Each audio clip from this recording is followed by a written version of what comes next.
সকালে নাস্তা খাইতে বসছো, আল্লাহ বলে বান্দা খাও, অসুবিধা নেই, আটকাইতাম না, শুধু মনে রাখো ফজরের নামাজ পড়ো না।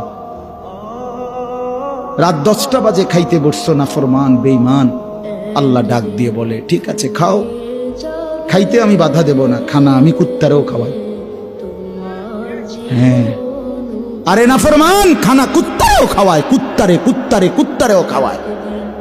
কুত্তাও ঘুমায়, কুত্তাও পেশাব পায়খানা করে, কুত্তারও বাচ্চা কাচ্চা হয়, যৌন চাহিদা কুত্তারও পূরণ হয়। এটা আশ্চর্য কিছু না। বাদ কতটি খানার নাম জিন্দিগি না, বা উঠতে পারলে আর ফুর্তি করতে পারলে এটা জীবন না। বা আল্লাহ বলছে খাও, কোনো অসুবিধা নাই, আমি জন্তু জানোয়াররাও খাওয়াই, তোমারে খাওয়াইতাম না। শুধু এদ্দুর মনে রাখবা, ইন্নাকুম মুজরিমুন, তুমি পাপী।